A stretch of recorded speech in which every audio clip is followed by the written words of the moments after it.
Hello my friends, welcome back to another Transformation Tuesday.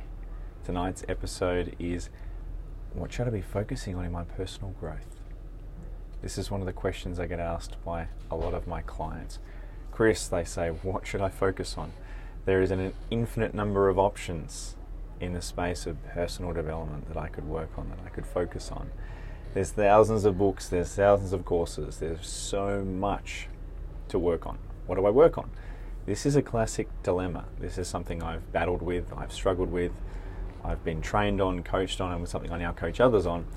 And it gets simpler and simpler the more that you look into it. And I'm going to share with you some strategies and some tools and some frameworks tonight on how do you approach your personal development. How do you know what you should focus on? How do you prioritize all the different areas of your life, the things that we need to work on, the things we need to improve? How do we prioritize that? How do we get clear on what's most important? Well, I'm going to be sharing with you how to do that, some considerations about how to approach that, such that you get to a place where you know what you're focusing on is relevant and it's going to create impact. So that's the outcome of tonight's call, is to really create some clarity around what do we focus on? What do we want to set as a curriculum in terms of how do we design that? Hey Charmaine, good to see you here. Hope you're feeling better. So as a result of this training, what I'm going to share with you is a strategy and a philosophy for how to approach designing that curriculum and how do you know what to focus on. So let's dive into it. One of the reasons why this is so important is because there is so much to learn, there is so many areas of our life to work on. If we have a philosophy that we're wanting to work on everything at the same time, hey Dave, how you doing mate? If we're wanting to have the philosophy that we need to work on everything, then typically what we're going to find is you're going to be judging yourself, you're going to be feeling inferior, you're going to be feeling like you're not good enough, you're going to be feeling like there's way too much to do, not enough time, and that you feel behind. Well, if you feel like you have to do everything at the same time, well, yeah, you're going to feel overwhelmed. You're going to feel like you've maybe dropped the ball. What we want to do is we want to avoid that. We want to realize that because there is an infinite number of things we could learn in personal development, you just physically can't learn it all. You have to surrender to realizing that it's not obtainable to learn everything. We have a finite experience in this life. There's therefore a finite number of hours. Therefore, there is a finite number of things we can learn and things we can master. Now, that's just the nature of being human. What we need to do is we need to accept that, yes, we're not going to be able to get to everything. However, whilst there isn't time to do everything, there is always time to focus on the most important things. And that's what we're going to focus on tonight. That's the key theme that you want to approach this from. That's the key lens or frame through which you want to view this question, is not trying to do everything, but doing the most important. Focusing on the thing that's going to move the needle the most. Focusing on what's the most relevant, what's the most tangible, what's the most impactful thing you can study, that you can learn, that you can focus your energy and attention on right now, such that it moves the needle the most, such that it creates the greatest amount of impact. And this is one of those phenomenons where it's not necessarily the amount of time that you put into something. It's the amount of attention that you place on something in an impactful way that determines the amount of growth you're going to experience. So you might be reading dozens and dozens of books, but if you're not applying yourself and taking those learnings and seeing the gaps and then finding the habits, finding the limiting beliefs, finding those aspects that are not working to actually apply those learnings, well, that reading and that consumption is what I call intellectual entertainment, which is great if you're enjoying reading books and if you're studying, particularly in the space of self-help and personal development, which is what we're talking about. But if you're not applying that, well, there's no return on investment there. Return on investment is the consideration that we're making here, is where am I going to invest my time, my energy and attention such that I know that I'm going to get a tangible return on my investment? That's always the question to be asking, because there is plenty of learning, there is plenty of books, plenty of seminars, plenty of courses that you can be learning that are going to give you some good stuff. But if you don't apply it, if you don't find out how to apply it in the best way that's going to suit you, well, a lot of that is inefficient. And this is where we need to start to ask the question, Why am I learning something? For what purpose am I choosing to open this book or study this course? Same thing for you listening here right now. For what purpose are you tuning in? That's a very, very, very, very valid question. Because if you don't have a purpose, if you don't have an intention, if you don't have some sort of conscious focus for why you're doing something, then it's so easy to just dismiss things as being, oh, okay, that was interesting, but then there's no action that takes place. So we need to be very, very conscious of if we are reading something, if we're learning something, if we're working on something, we have to make it tangible. We have to make it potent. We have to directionalize our energy and our effort to take the learnings and apply them. So really this comes down to application. It comes down to application. The amount of value you're going to derive from something is application. But before you get to application, you need to ask the question, what is the most important areas of your life that you need to improve? That's always the most important question, is what's the most important area of your life you're wanting to improve? Now, to give you some suggestions, yes, there are the major dimensions of life, such as finances, health, relationships, business, career, all those things. They're the classic dimensions of life. But within those dimensions, we need to then get really clear on, well, within those dimensions, what are the subsets? What are the most important factors that move the needle the most? So say, for example, if you want to create a powerful, intimate relationship, well, saying that you just want to create a relationship, that's quite general. It's quite abstract. It's not very specific. Whereas if you say, well, I want to improve my intimacy, I want to improve sexual attraction, I want to improve transparency, honesty, fun, sense of compassion, forgiveness, closeness, compassion. You can go through all the different dimensions of your relationship and start to say, right, well, how do we improve those? How do we tweak those? What's the missing ingredients that are not being activated or not present such that I'm not experiencing that? Even within intimacy, you can chunk down on intimacy and say, well, what's the reason why I'm not experiencing intimacy? Is it something to do with you? Is it something to do with your partner? Now, if it's something to do with your partner, well, there are limitations as to the degree of how much you can help them. There is limits to that. However, you want to ask the question, well, what is within my control? How can I influence that? And most of the time, you'll find that when you tap into a new resource, a new way of being, you will be able to find something that reflects back something in your partner that activates something within them to help them elevate their level of awareness, their level of transparency, their level of openness and trust that will then create a higher level of intimacy. So this is recognizing that whilst we can't change anyone else, we certainly can change ourselves and how we're showing up in the relationship, such that we create the conditions present in that relationship for that relationship to thrive. Because the way to see it is that there's always something missing, which is like an ingredient that's missing. If you're ever cooking a meal and you eat a meal and it just like something just doesn't quite taste right? It's not necessarily the chef, it's not necessarily the restaurant.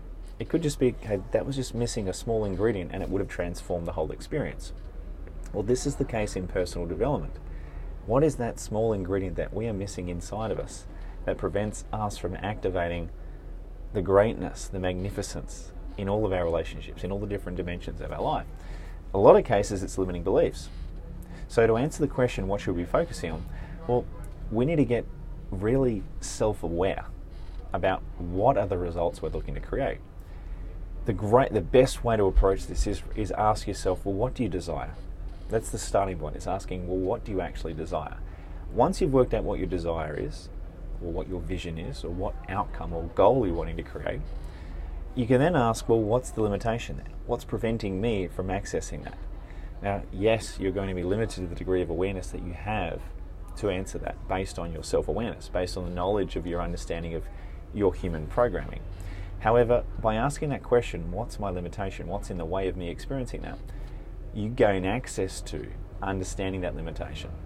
And as you start to inquire and go within, you'll start to find that it's actually probably not what you thought it was. It's actually probably not what you thought it was. There are deeper and deeper layers of limitation that are outside of our awareness. And the more that we reflect, the more that we uncover a lot of these invisible limitations. For example, we might ask the question, why don't I have more money? Or why don't I have say for example, if you're not in a relationship, or if you're in a relationship and you want to be in a better relationship, You're asking the question, why am I not in the relationship that I want? And you might say, well, it's because of them, it's because of the other person, it's because we're older, it's because I'm not attractive, they're not attractive. You can come up with a whole lot of different excuses. Some of them might be valid, but when you look under the surface, a lot of the time you'll observe a lot of these excuses and a lot of these reasons as just being the excuses that they are. And you'll find that more often than not, there is actually a lot of things within your control that you can tweak that would transform that relationship. Say, for example, this is a classic one that comes up. There's a lot of people say, why is there not more romance? Why is there not more intimacy? Why is there not more closeness inside a relationship? Why can I not feel in love with this person as much as when we first met? And it's easy to point outside of you. It's easy to say that it's something else. It's easy to say that it's some circumstance or some criteria or something out there. That's the easy way to not take responsibility for the change. Yeah, Dave, that's right. It's peeling back the layers to reveal the root cause. And the thing about the root cause of pretty much every problem that we're experiencing is it's never what we first think it is. There is always deeper and deeper layers. So, for example, going back to the example of intimacy, you might say, well, what's the reason why you're not experiencing the intimacy or the romance?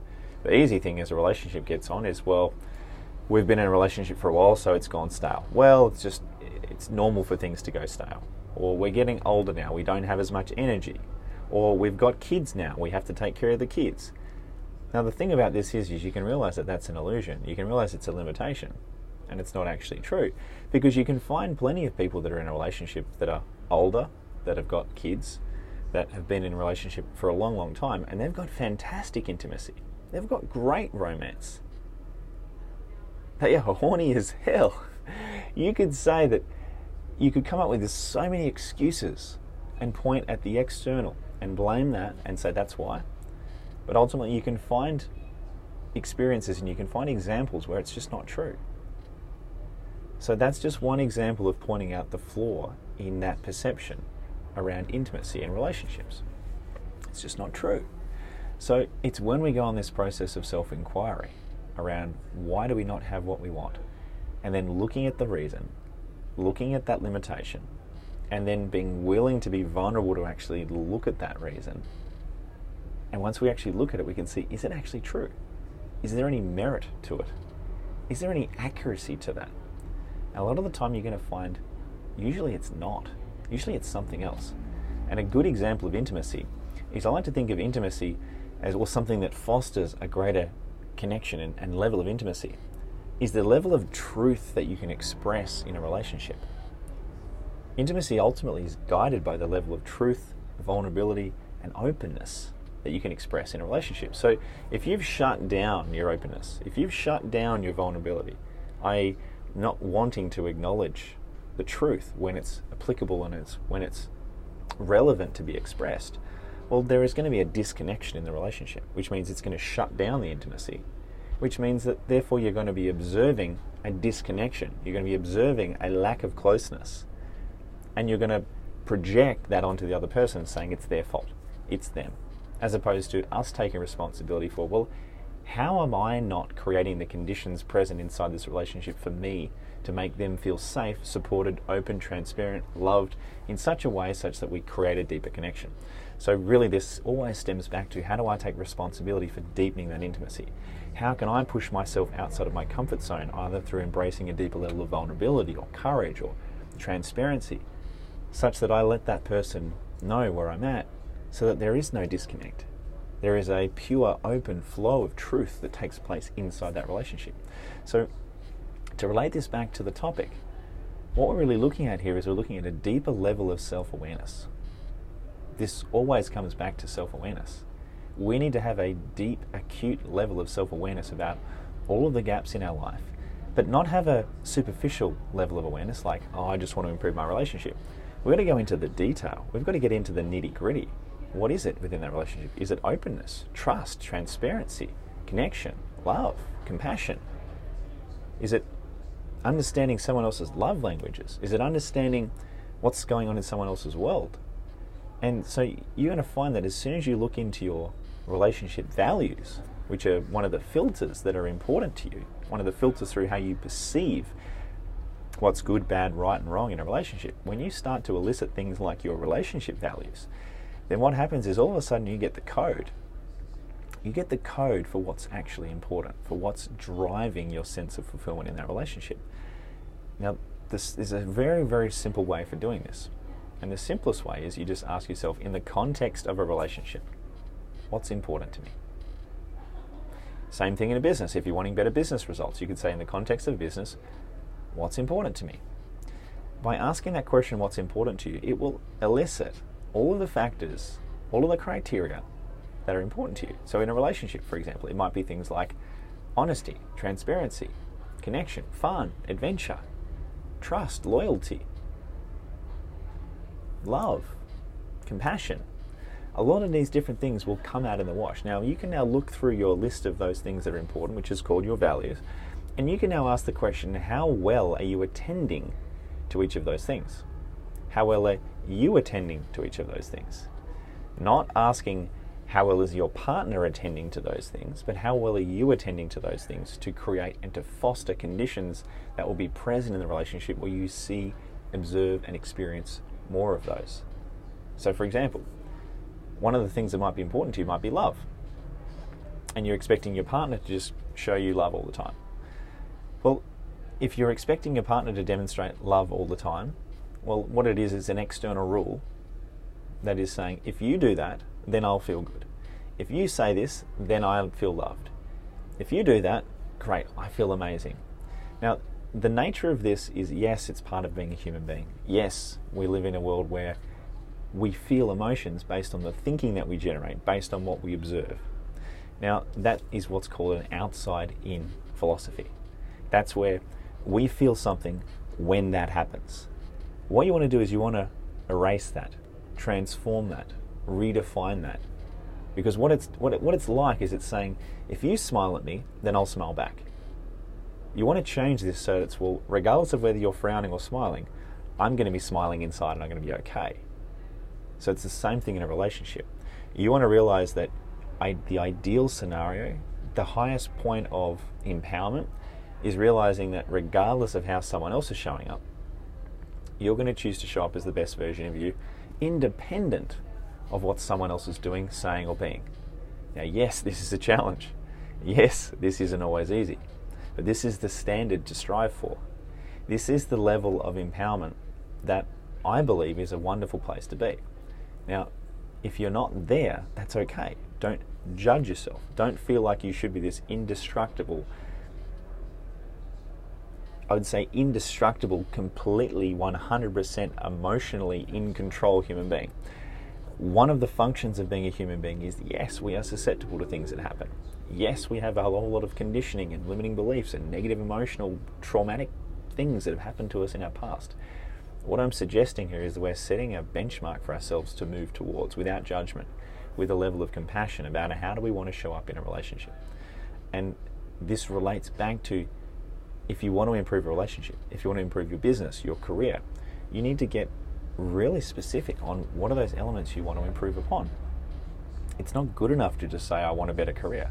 You've got to ask, well, what's important to you in a career? Because if you don't know what's important to you, then how can you improve it? There is no detail there. There is no steps. It's like saying you just want to cook a really great meal. Well, what ingredients are you going to put in it? How are you going to cook it? When are you going to cook it? Who are you going to invite around to cook it with? Who are you going to share it with? So this is where we've got to get specific on our personal growth. We have to make this quite tactical. We've got to make this really quite empowering so that we know all of our gaps, we know how we want to close the gaps, and we know what is the content, what is the resource, what is the area of personal development that is going to close the gap for us. A big example here that's I'm going to suggest is something that I believe is important for every human being, is emotional intelligence. Emotional intelligence is one of these general categories. I would say it's general in personal development. It's general in the sense that it's a generally well understood concept, but that being said, you can chunk down into emotional intelligence and find the areas, the sub areas of emotional intelligence. So you might say, I want to improve my emotional intelligence. Well, what specific area? What specific area of emotional intelligence? Because emotional intelligence is made up of different dimensions. It's made up of self-awareness, self-regulation, motivation, empathy, and social skills. So there's 5 sub-dimensions that we've categorized broadly in emotional intelligence that we can work on. But then within those dimensions, there are subcategories within categories. So there is a matrix inside a matrix inside a matrix. So the spectrum through which we can operate as a conscious human being in terms of what are we going to choose to work on, there is no limit. There are simply infinite rabbit holes to go down of things to work on. I don't say this to overwhelm you. I say this to impress upon you how important it is to pick the right rabbit hole to go down. Because when you pick the right dimension, when I say the right dimension, when you pick the aspect that's going to give you the highest return on investment, then that's when you notice that 1 hour that you've invested in reading that book or studying that thing, that can have a profound impact across so many other dimensions of your life. Self-awareness is one of these most important dimensions to work on, because once you become aware of yourself, well, all of a sudden you become better at everything else in your life. You become better at business. You become better at relationships, better at finances, because you understand the programming and the function of human thought. Meditation is another good example. If you work on that skill, well, you're now going to elevate your level of conscious awareness. You're going to elevate your mood, your understanding of what goes on inside your mind. So you might invest 10 minutes a day in meditation, but what you get back in terms of return on investment throughout the rest of your day is an incredible sense of calmness and awareness and empowerment. So you could contrast that with, learning something totally different. Now, you might spend 20 hours learning something, but if it's not at the deepest level of empowerment, well, you might only notice a marginal gain. And so that's what I noticed, was when I first got into personal development, I had a big long reading list of like about 100 books, and I felt like I had to get through all of them.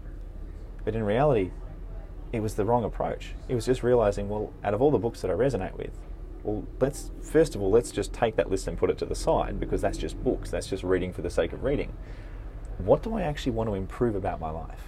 That's the question to ask before you get into any personal development. What are the areas of your life you're wanting to work on? And then what are the sub-areas? And what are the sub-areas? Now, once you have that level of clarity, you can now place your attention and your time and your effort on something that's going to move the needle dramatically. And that's going to transform so much more of your life than if you're just learning ad hoc, randomly, just picking a book up off the shelf simply because it kind of looks good and it's got a nice cover. Well, I would suggest that a far more impactful approach would be starting to go into deeper levels of awareness about the dimensions of life you want to improve, and then select those aspects that are going to work for you. Now, the example, the metaphor that makes this tangible is, imagine that your personal development is like you running a dinner party. And when you put on this dinner party, you've obviously got to get the house cleaned. So imagine you could clean the whole house. Imagine the house is filthy. You could go and clean every single room in the house, and including the garage and out the back, and you could clean the gutters and clean the roof, and you could service your whole house. Or alternatively, you could just clean the area where you're going to have the party, which is going to be maybe in the kitchen, in the lounge, and maybe one of the bathrooms. So this is a good example of, well, you could clean the whole house, including all the spare rooms and the pantry, or you could just clean the areas that are going to be right there, relevant in that moment. Well, it's the same thing in your personal development. There is an infinite number of things you could work on. It's not about doing all of them right now. It's working out of all the dimensions of your life that are important to you, you've got to select the one that's going to move the needle the most.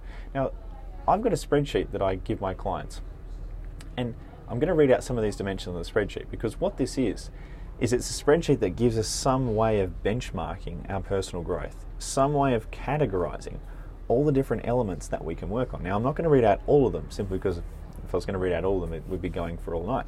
But I'm just going to read out some of these dimensions of life, and it's probably going to prompt you to have a level of awareness about, maybe that's something you can have a look at. Maybe that's an area where you're lacking in competency or skill or knowledge or experience. So I'm just going to read through some of these. So there's action taking, there's commitment, there's focus, discipline, connection, enthusiasm, optimism, authenticity, motivation, time management, productivity, learning, networking, love, vitality, decisiveness, planning, creativity, compassion, passion, gratitude, social outwardness, empathy, positivity, resilience, determination, energy, diet, sleep, hydration, exercise, weights or doing work in the gym, your social life, your financial attitude, your romance or intimacy, your living environment, your level of innovation, your follow-through or consistency, your ability to, for business owners, prospect, market, copyright. If you're in social media, the ability to write copy, the ability to understand different social media platforms and algorithms, customer service, sales, leadership, admin, managing a team, understanding finances, branding, outsourcing, self-reflection, journaling, managing your emotions. And then there's all the different dimensions of emotional intelligence like self-awareness, self-regulation, motivation, empathy, social skills. There's a whole nother realm of emotional intelligence that plays out here. So that's just some of the elements that you can go through and evaluate your personal development and your personal growth. That's going to give you phenomenal awareness about what to focus on. Now again, if you look at that whole list, you could probably find gaps in that whole list and think, gee, I've got a lot to work on. It's not about that. It's looking at that list, it's creating your own list, and it's understanding what are those aspects of you that are going to move the needle the most? What is the most important parts of your life that you're looking to transform? And then getting really clear on chunking down into the detail. For example, finances is a major dimension that a lot of people are looking to improve upon. Now, for a lot of people, they just look at finances and they go, I want to be better at finances. But it's like, well, you need to look at what specifically inside finances do you want to be better at? Because there's wealth creation strategy, there's different tactics, there's different platforms, there's different investment modalities. There's a whole lot of different strategies and tools that are, you would say they're strategic. They are external. It's, do I put my money in stocks or bonds, or do I take a punt on Bitcoin, or where do I invest my money? Now that's all one level of strategy and wealth creation awareness. But there's a whole other level of awareness, which is your level of awareness around your self-limiting beliefs, around your feeling about, do we live in a world that's abundant, or do I live in a world of scarcity? Do I live in a world of opportunity, or am I resigned to just thinking, no, this is my lot, I'm not worthy of that, I don't deserve that? So we've got to realize that there's a whole lot of governing beliefs that sit below the surface that we need to attend to first before we go studying the strategies. Because you might be studying the strategies and you get all the great strategies, but if you haven't taken care of the limiting beliefs and the limitations in mindset, well, you're going to be limited to the capacity that you can actually invest in those strategies, to explore them, to actually have the courage and confidence to actually back yourself, to notice the opportunities. So this is an example of, yeah, you might be looking at a strategy level solution, but maybe you need to look higher up in terms of a higher level of consciousness. Maybe it's the belief level, your values level, your level of consciousness. So there's usually always a far deeper level of consciousness solution that we need to be tapping into that's going to help us alleviate or solve that problem at a higher level. So this is a big challenge. Is a lot of people, first of all, aren't educated on the strategies of wealth creation, but then at a level higher than that, a lot of us are not educated on the mindset around how do we purge limiting beliefs, how do we transform our sense of worthiness, how do we start to notice that abundance is not something that's only there for the gifted few, the talented and the smart. It's a competency and a capacity that every human being has within them. There is no unique special traits about wealth creation. It's a series of internal perspectives and internal philosophies. So this would be a good example of realizing, where is your awareness, where is your level of focus when it comes to something like wealth creation? Is it at the strategy level, or is it the mindset level? Where is that? And that's a really powerful question. So to relate this back to tonight's topic, which is how do you know what to focus on? Really what we're talking about here is choosing what moves the needle the most. It's having the self-awareness to know, am I focusing on something that's going to move the needle a little bit, or am I focusing on something that's going to have a profound transformational shift and impact in my life? And that's not always a simple answer. It requires reflection, contemplation, and journaling into these subjects, into these topics, having coaching. Coaching is another fantastic way of getting rapid awareness about what are the areas we need to work upon. Obviously, I'm a coach and I have these conversations with someone every single day, right? So for me, it's kind of clear when I'm having these conversations, it's quite obvious. You can see someone's limiting beliefs. You can see the limiting thought patterns they've got. But if you don't have a coach, if you don't have someone to reflect back at you your limitations, it can be very difficult to have that awareness. unless you've got a structure and a process in place to actually reflect upon your awareness, to reflect upon your thinking, understand your belief systems, understand your values, understand your conditioning and programming, and work through that. But the good news is, yes, there are ways. Yes, there is a process. And it starts with self-awareness. It starts with looking at your goal. What do you feel is the resistance point? What do you feel is a limitation? And then once you've identified the limitation, you then take a look closer. You take a look below the iceberg and find out what's the real root cause. So that's really the approach. Whenever you're looking to improve anything about your life, you've got to take a look under the iceberg, because the problem is usually never the problem. It's never the actual root cause. So that's in a nutshell how you approach, from a high philosophical level, how do you approach your personal development. To make this tangible, you want to develop a list of all the dimensions of your life, all the attributes and all the aspects, for example, like the list that I read out before, and start to ask, well, out of all the different areas of your life, what is the most important? What is going to leave the most amount of impact? And before you pick up a book, before you study any course, you ask yourself, why am I reading this? Why am I studying this? What's the outcome? What is the net benefit that I'm wanting to extract from this?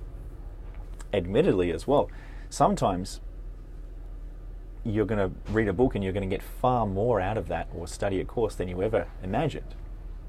Far more. Maybe you're going to learn things that you had no awareness of that was even a thing. That's also another beautiful thing about life. But I would recommend that the starting point is always getting clear on what is that dimension of life I need to improve. Sometimes it's just conscious awareness. Sometimes it's your ability to think.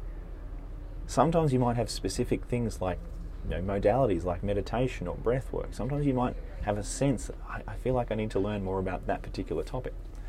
Other times it's just a general sense of I need to improve my consciousness. I need to elevate my level of self-awareness, and that's valid as well.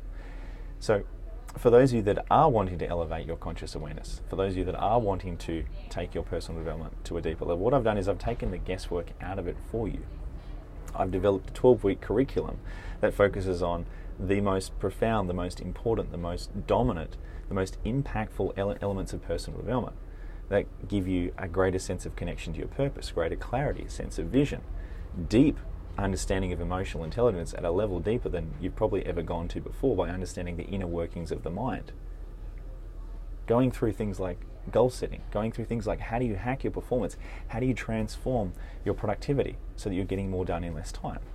How do you understand the hidden invisible patterns and hidden invisible limiting beliefs that are preventing you from tapping into that abundance, or those outcomes that you know that you're worthy of, that you know deep down you can experience, but for whatever reason there's been some conditioning or limitations in your life that have maybe prevented you from experiencing those. Thanks, Dave, I appreciate that. So that program that I've developed, which is the arrow tip of my life's work, it's called Project Limitless.